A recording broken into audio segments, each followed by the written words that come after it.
Rock here with another stream. It is Thursday, March 2nd, 9:47 a.m. Central Standard Time.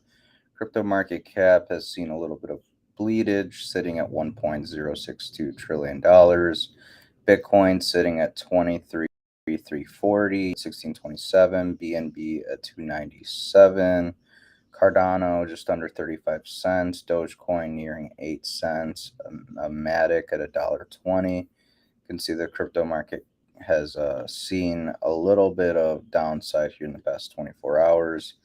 Taking a look at Dow Jones Industrial Average, we can see that upon opening we did rally a little bit, but now in this second hour of the market being open, we're finding some resistance right around 32,800.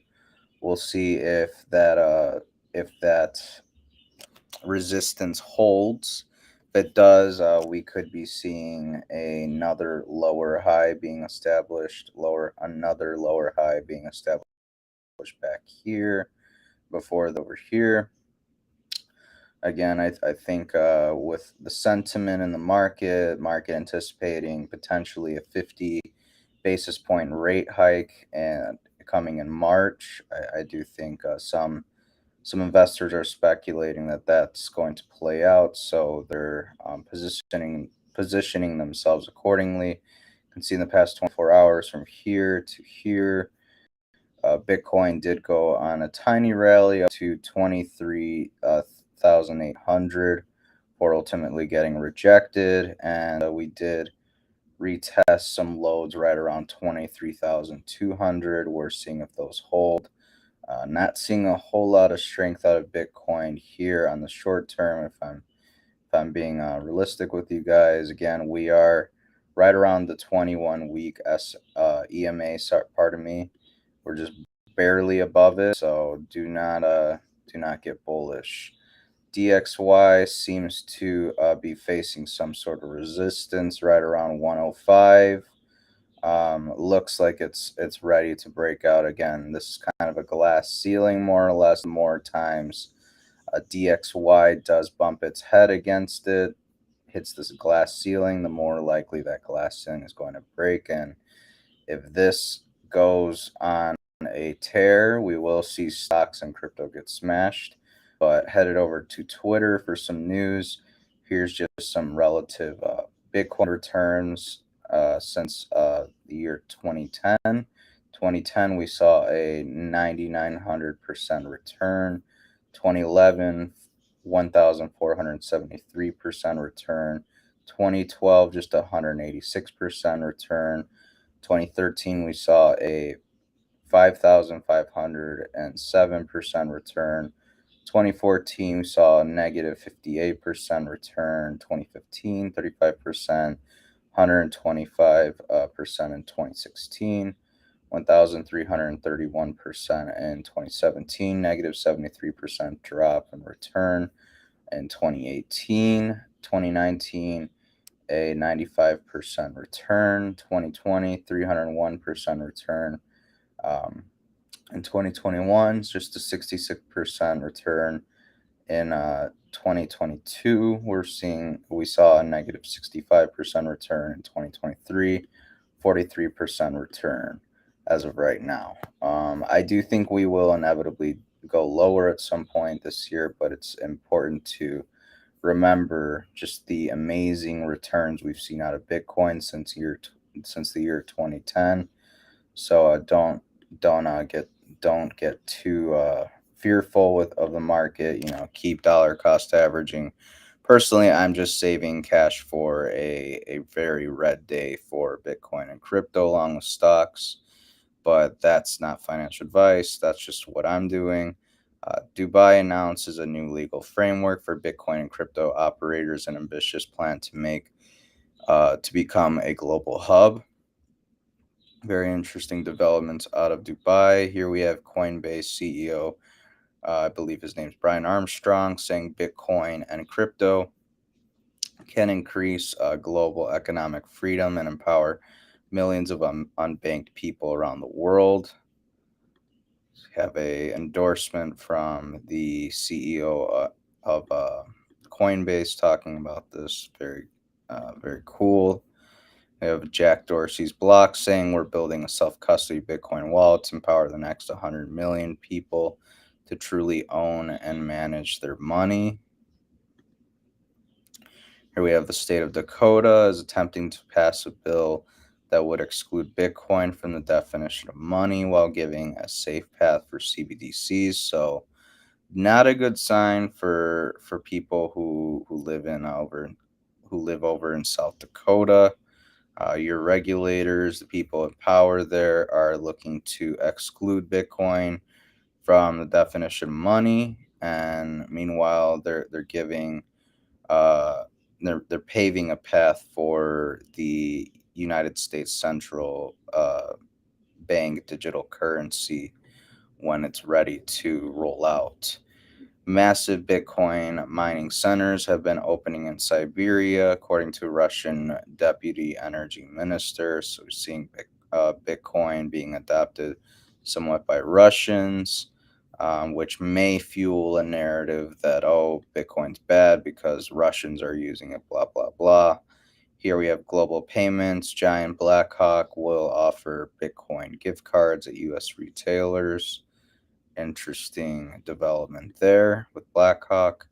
Here we have Alexander Lorenzo um, trying his best at coming up with a poem. Roses are red, violets are blue. You can't buy the crypto dip because you spend 30% of your income in restaurants. Personally, I'm a little guilty of this. I wouldn't say I spent 30% of my income, but I do. Um, Tend to go out and eat with friends here and there on the weekends to you know treat myself, so to speak. Do I treat myself a little too much sometimes? Probably. I probably could save some of that money for some satoshis. So Alexander Lorenzo does make a valid point. A lot of people do eat out way too much when they could spend a little time learning how to cook at home. Bitcoin millionaire who retired at 35 complains that being rich is boring. That must be a pretty miserable existence to basically grind your whole life and then become a millionaire. And then at 35, you're complaining that it's boring. Meanwhile, you have all these funds to do a variety of things. You could check off a few things off your bucket list. Maybe that person's already done so. That's why they're bored. Here we have a massive fire, a metal fabricator plant with multiple explosions over in Cleveland, Ohio. More than 50 plus firefighters responded to this massive fire at a warehouse metal fabricator plant in Cleveland, Ohio. Multiple explosions reported. Hazmat specialists have been called to the scene. No injuries have been reported thus far. Again, just another warehouse going up in flames. What is going on? Well, I won't believe the government in telling me what's going on because here's 7 things government has lied to you about: 9/11, COVID, aliens, the war in Ukraine, medical procedures that were being mandated for many people across the globe, climate change, and the traditional financial system. Did she miss something? Well, again, I think the government's lying about these huge explosions, these huge fires that we're seeing. I don't believe 1 second that the air and the water surrounding that area is safe to drink, even though the government tells me otherwise. Jackson Hinkle giving his 2 cents about some NPCs with the Ukraine flag in their bio. He says, if we go to war with Russia, send everyone with the Ukraine flag in their bio first because they seem the most adamant to start shit with Russia when we have no business doing so. The people who opposed the Afghanistan war were not supporters of Osama bin Laden. The people who opposed the Iraq war were not supporters of Saddam Hussein. People who opposed the Ukrainian war are not supporters of Vladimir Putin. We are just 2 steps ahead of you. Yeah, and as we've seen, the track record between Afghanistan war, the Iraq war, Things did not end well for us, and I think that's what's going to happen similarly with the war in Ukraine. But he's just making a point that just because you are anti war or you are against the United States engaging in an entanglement, a war, a proxy war, whatever you want to call it, um, it does not necessarily mean you support the people on the other side. You just more or less see that the entanglement, the proxy war, is unnecessary. It's not it's not appropriate. Look at what's being sent to the Leopard tanks that Germany sent over to Ukraine. I believe it's the first time we've seen this many in the same place. So we can see Russian tanks are being sent to the front line. A lot of people in the comment section poking fun at whether these tanks will actually work or they were field tested or not. I do think this is a escalation of war that we're seeing, unfortunately, by the looks of it. Um, I hope we can come to some sort of negotiations or compromise with Russia at the table as opposed to fighting them head on. Um, but yeah, here we have another powerful short film about the U.S.'s role in Ukraine's 2014 Maidan coup d'etat. Interested in watching it, give this a retweet and share your thoughts. So, if you are unaware, the United States under the Obama administration had essentially sent in alphabet agencies, one that starts with a C, and essentially they stirred the pot over there to more or less destabilize Ukraine and get people we want in power in charge over there so we can more or less have a say in how that country's run and how we engage with Russia moving forward. Um, and essentially, since then, um, the government that we put in power essentially bombed, to my knowledge, the eastern portion of the country that is Ukraine, which is the Donbass region, Donetsk, etc. And essentially, there were supposedly a lot of Russians there, and that is why Putin feels the need to invade Ukraine because the United States, along with NATO, has lied time and time again that they will not expand eastward. They keep doing so by NATO wanting to make Ukraine a member of NATO. They are essentially telling Putin, look, we know you don't want us on your doorstep because of the potential outcome of nuclear war. Well, we're going to just walk right up to your doorstep anyways. We know you don't want us to, but we're going to do it anyways. And here's just proof that there are indeed, unfortunately, Nazis in Ukraine. Again, not going to say everyone that serves for the Ukrainian army or military is a Nazi, but when they're branding the swastika and stuff, and they're branding themselves with some tattoos that have similar symbology to the swastika and things related to Nazis. I think it's a troubling sight to see that we are more or less funneling tax payer dollars to these people. Number one, in 2014, Human Rights Watch reported that Ukraine's military was firing grad rockets at civilians in Donetsk. Did Ukraine's rocket attacks on Donbass civilians contribute to Russia's decision to invade? Many people in NATO would say otherwise. Oh, well, that does not give Vladimir Putin any permission to walk into Ukraine and protect his people or whatever. While I don't think it serves as justification, we need to call the bullshit out on both sides. Putin has no business being in Ukraine, but at the same time, neither does NATO.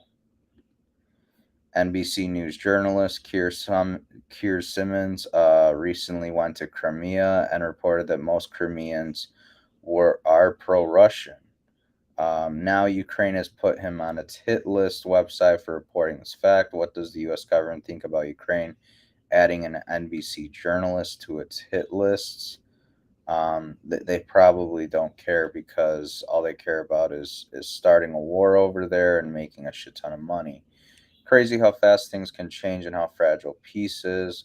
World war can literally be started by 2 to 3 people, but impact every human on this planet. That's quite the terrifying thought. Yeah. Breaking: the House blocked Biden's woke ESG agenda. The Senate blocked Biden's woke ESG agenda. Now it heads to the president's desk. He must side with American workers and sign it immediately in blocking the ESG agenda. Interesting development. Here we have Greta Thunberg crying. Essentially, people made a meme out of this, saying that she's sad that the U.S. Congress voted to block ESG investing. Hunter Biden's lawyer, who was tasked with defending him for his shady business schemes and his laptop, abruptly quits. People are kind of speculating as to why he quit. Is there something that we don't know? Does he see this kind of as an indefensible act? Does he think his client Hunter Biden is too knee deep in shit, so to speak, when it comes to everything that lawyers will have to do to protect their client, which is Hunter Biden? Not quite sure, but I wouldn't want to touch this client's defense with a 10-foot pole. Here we have Senate unanimously passed a bill that calls to declassify all U.S. intelligence on the origins of COVID. Here we have the bill. It's interesting to note that this could be seen by China and many others as a declaration that they're going to pursue, the intelligence, or declassify all the intelligence on the origins of COVID, which may bring to light Dr. Fauci's entanglement with this operation, along with what is it, Collins and others. So, and a lot of people are viewing this as potentially just a way to blame China for everything, even though taxpayer dollars were going to fund the Wuhan Institute of Virology. So make of that what you will. This is just kind of interesting to point out. Totally trustworthy.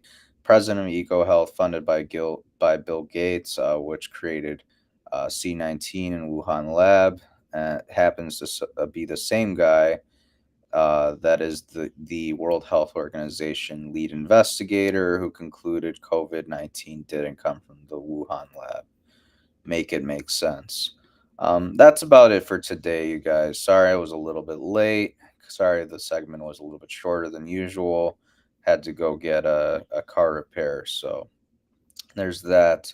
Personally, I think Bitcoin will see some new lows here in the coming days and weeks, but you guys are entitled to remain bullish, even though the macro says bearish. But that about does it for today, you guys. If you guys enjoyed today's stream, please like and subscribe. Hit notification bell to be notified when we go live next. Please share the video with your friends and family, any of your loved ones who would be interested, or who you think would like this sort of content, because it essentially forces the algorithm to place my video in people's suggestions. So yeah, until tomorrow, 9:30 a.m. Central Standard Time, I hope you guys all take care and invest wisely.